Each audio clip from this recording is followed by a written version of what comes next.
Bismillahirrahmanirrahim. Assalamualaikum warahmatullahi wabarakatuh.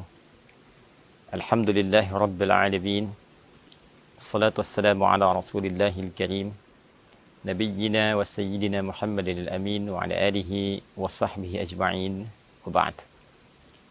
Saudara-saudariku dimanapun Anda berada, Alhamdulillah kita sangat bersyukur pada Allah Subhanahu wa ta'ala, berbahagia sampai dengan detik ini, hari ini masih diberikan kesempatan untuk beriman yang dengan iman itu menggerakkan seluruh bagian tubuh dan jiwa kita untuk menaati Allah Subhanahu wa ta'ala dalam wujud menunaikan ibadah puasa Ramadan di tahun ini khususnya 1445 Hijrah.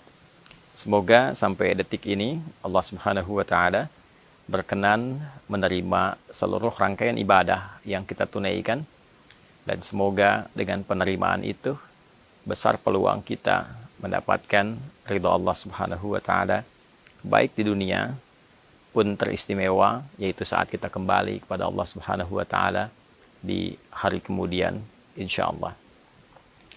Teman-teman semua, untuk bisa mengetahui bahwa rangkaian ibadah kita diterima oleh Allah Subhanahu wa ta'ala, maka Nabi sallallahu alaihi wasallam memberikan beberapa standar dan kriteria penerimaan amalan khususnya terkait dengan ibadah Ramadan yang kita tunaikan sampai detik ini.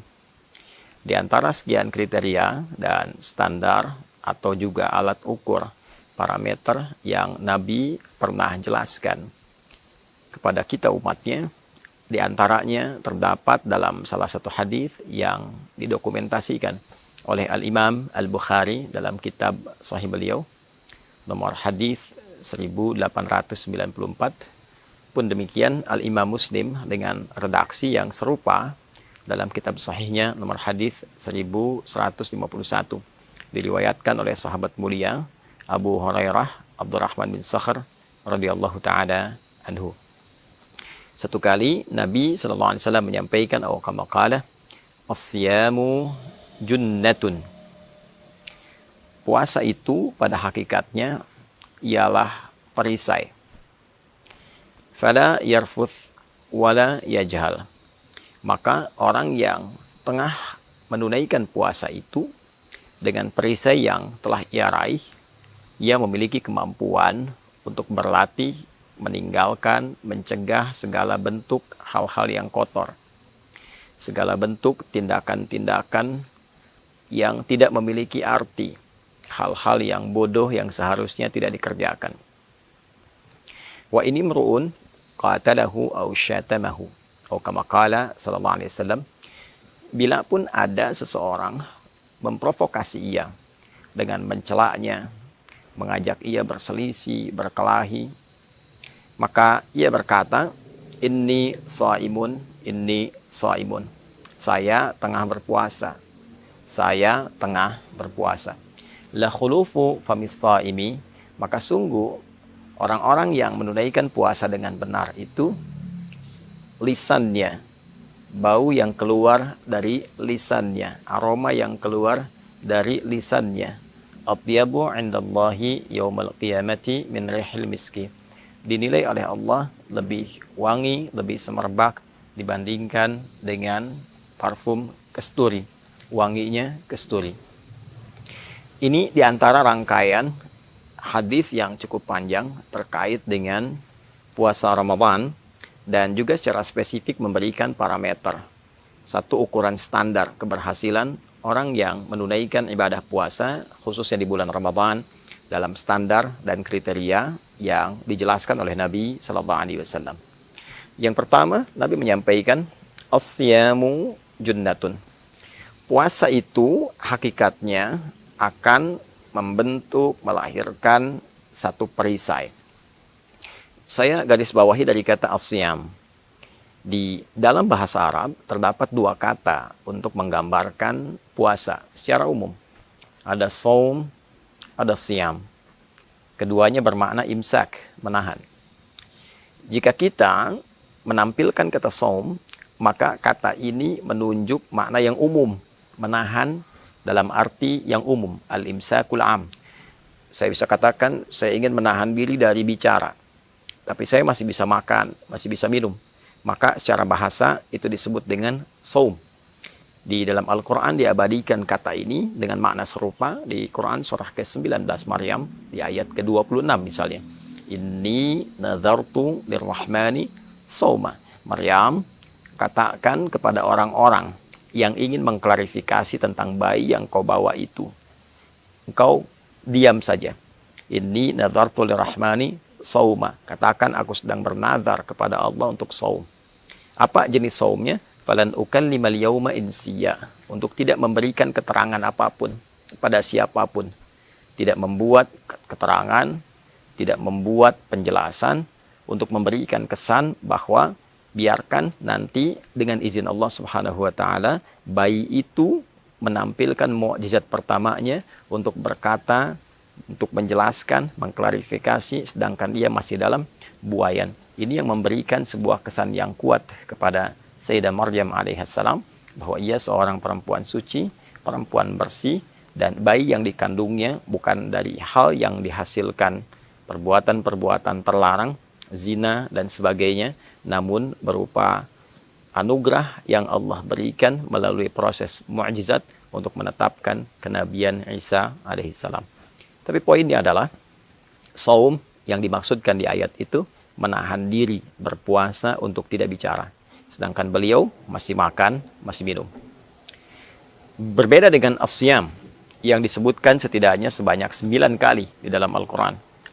Maka kata as-siyam memberikan makna yang spesifik.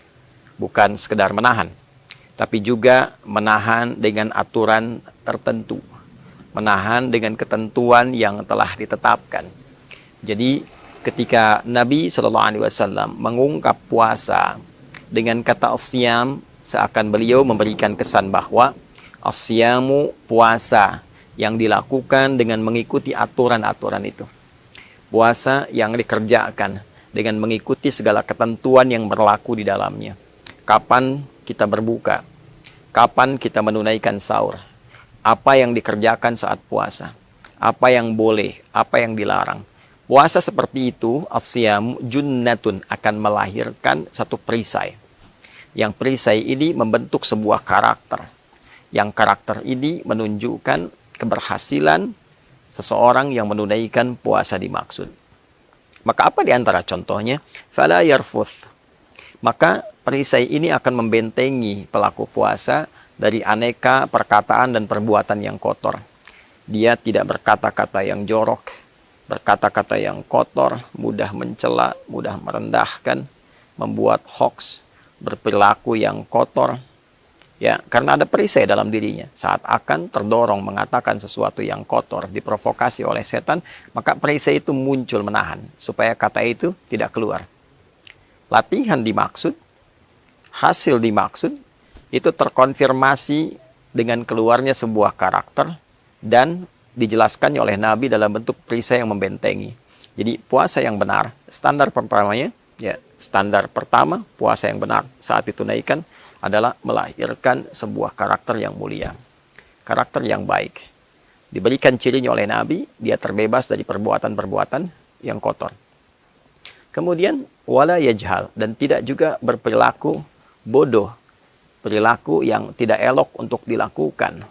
Ya, kalau dalam keseharian, ya kita tidak katakan mungkin satu hal ini taruhlah dosa misalnya dalam contoh ya, tapi tidak elok untuk dilakukan. Seorang kakek atau seorang ayah menaiki sepeda anak 5 tahun yang roda 3 misalnya. Ya, berdosa tidak, tapi itu perbuatan tak pantas sehingga melahirkan cibiran.